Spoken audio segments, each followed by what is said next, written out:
Often, a knitting pattern will read, increase or decrease a number of stitches evenly over the next row.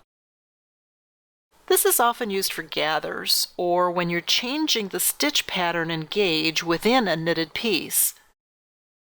Sure, there is some sort of crazy formula for figuring this out, but I'd rather spend my time knitting.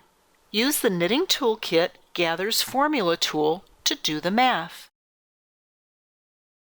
Enter your starting stitch count and enter the number of stitches to add or remove.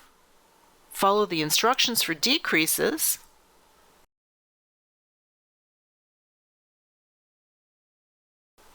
and if you need to increase, you can choose from two different methods. The Make One technique creates a new stitch increasing from the strand of the row below. The Knit Front and Back technique uses an existing stitch to create a new one.